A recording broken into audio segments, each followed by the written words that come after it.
It's been about a month now since Nintendo gave us an in-depth look at the Switch 2, and what a surprise it was a year ago when we saw the leaks online. There's something about a Nintendo console reveal that's just so much more exciting than all the other big boys when they release their boring boxes. There's a magic to the DS, the N64, the Virtual Boy, okay, maybe not the Virtual Boy, but why is that? What is so special about how Nintendo make consoles? Well, I think I've figured it out.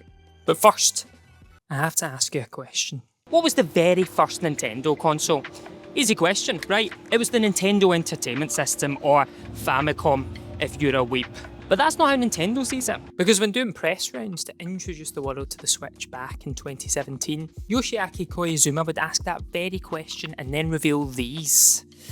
A pack of cards, not these exact cards. These are kitty cat playing cards. It says there's 54 playing cards with beautiful cats, and it takes great pains to say that they are plastic coated, all in caps. Anyway, sorry, I'm getting off track. The point was, Nintendo started as a company back in 1889 making playing cards before moving into the world of electronics roughly 100 years later. But when developing the console that would ultimately become the Nintendo Switch, Nintendo thought a lot about those playing cards. A deck of cards allows you to play anywhere and with anyone. And when you look at Nintendo's consoles throughout the years, you realise that they're always asking themselves those two questions. One, where are people playing? And two, who are people playing with? How do I know this? Well, to answer that, we have to go back to legendary boss Satoru Iwata is wondering how to make Nintendo's successor to the GameCube stand out from the crowd amongst Sony and the new kid on the block, Microsoft. In his book Ask Iwata, Iwata was quoted as saying, "The advent of digital broadcasting brought massive flat-screen televisions, making it common sense once again for families to have one big TV in the living room. Large, flat-screen TVs meant a little more open floor space, allowing everyone to move their bodies and play around. In our humble opinion, this was a breakthrough."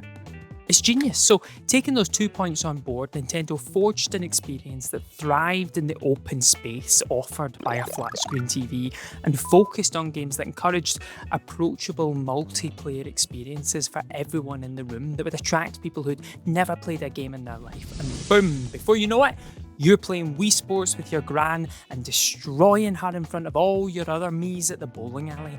Come on, gran.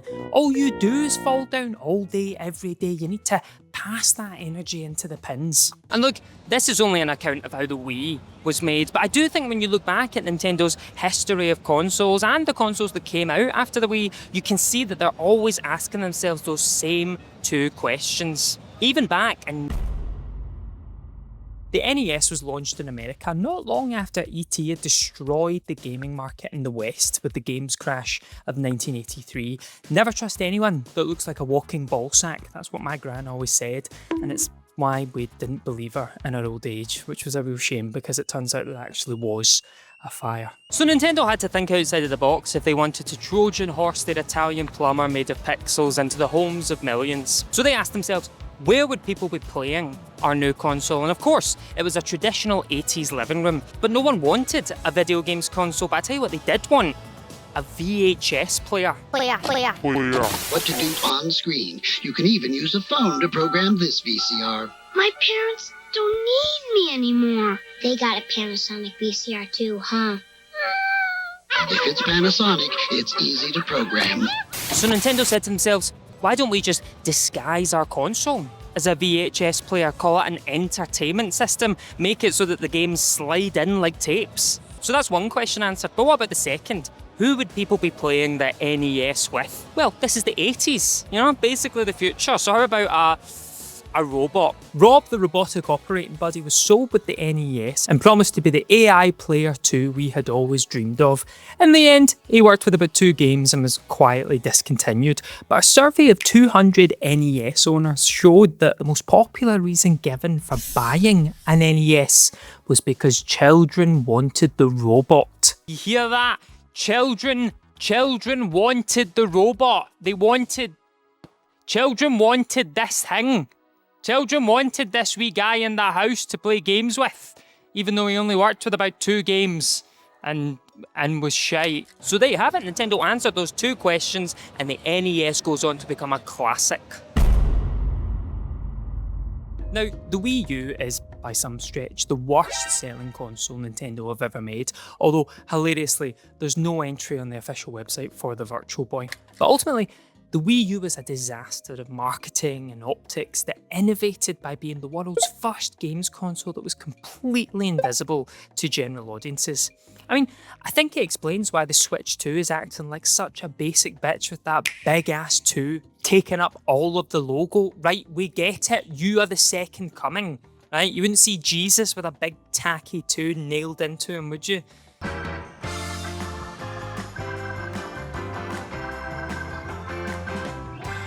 But arguably, those same tactics were still being used here. By 2013, everyone had smartphones. The iPad was 3 years old and had passed the jokes about sounding like Apple's very first feminine hygiene product. The living room was no longer ruled by one screen, but instead we'd entered the era of multi-screen viewing. So Nintendo said, hey, what about a console that you can play as a home console, but also as a handheld? Now, you could play Assassin's Creed 3 while the rest of your family catch up on The Apprentice, thinking, man, imagine if in roughly a decade's time, this guy caused Nintendo to pause pre-orders on their new console because he basically triggered another Great Depression, the Great Depression 2, too great, too depression, or, as Nintendo would probably call it, the Great Depression U. Following the Wii U, Nintendo's engineers say they prioritised a more standard control scheme for the Switch after the confusion of the Wii U. But again, that focus of where players were and who they play with was still clearly at the forefront of their mind. Fast forward to 2017, where 4G allows you to stream the latest 3-hour IMAX blockbuster to the 5-inch cracked screen of your iPhone 7.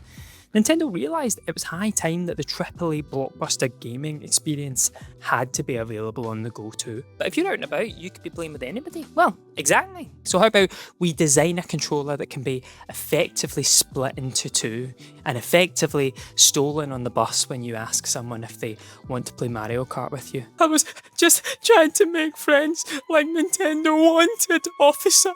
And we forget how big a deal this was. Because these days, if you want a spare PlayStation 5 controller, you first have to consider remortgaging your house or check what price spare kidneys are going for on eBay. And here we are, in space year 2025, only weeks after our first proper look at the Switch 2. And it's interesting because I think there's definitely a sector of gamers who are disappointed with the mundanity of the Switch 2, who expected Nintendo to pull a 3DS out the bag or something as surprising as the Wii. Because look, even Iwata said, if you only expand upon existing hardware, it's dull. In some shape or form, we're always thinking about how we want to surprise players, as well as our desire to change each person's video gaming life. And I get that. I love that. Because while Sony are doing alright just releasing console after console that all pretty much do the same thing, Microsoft have completely fallen off the edge with their physical consoles, so much so that they've had to abandon the box part of the Xbox and start focusing on streaming technology instead, leaving us roughly 5 years away from the reload button in Halo 9 triggering 10 minutes of commercials asking you to vote for banning Trump to lead the human race's exodus to Neptune, because by this point we've already f***ed up Mars. But Nintendo's Switch 2 architects are adamant that while the form factor of the Switch 2 is familiar, what's under the hood is still set to surprise us. The Switch 2 console's improved processor performance has allowed us to realise new types of gameplay that haven't been seen before. To give you some examples, in Donkey Kong Bonanza you can experience the exhilaration of being able to destroy anything you want in the game without restrictions.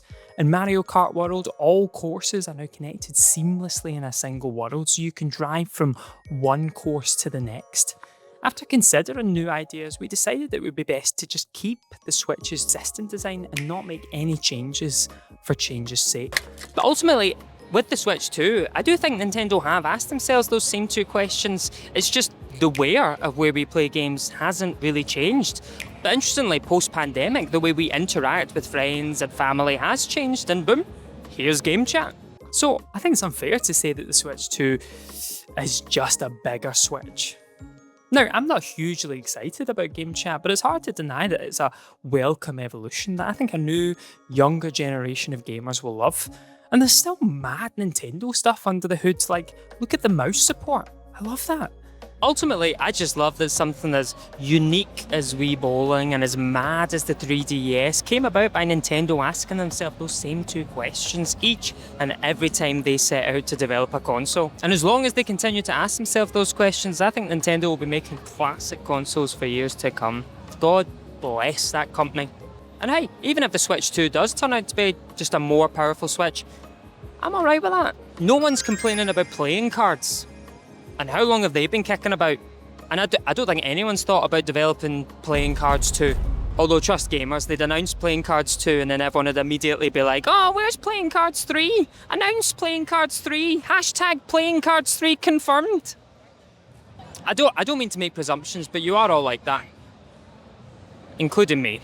Hey, thank you very much for watching, especially if you got all the way to the end. Not long now, until the Switch 2 comes out. Have you got a pre-order in? Are you getting one day one? What games are you going to get? Let us know down in the comments. I'm currently out at Gamescom Latam in Sao Paulo, Brazil with the Future Game Show, and it's been amazing. Big up to the Brazilian people, like they've been so friendly and so kind to us. And this Nintendo store behind me, no Switch 2s, just all Switch 1s. And the main stage of the Switch booth is mainly people playing Just Dance and performing to the crowd.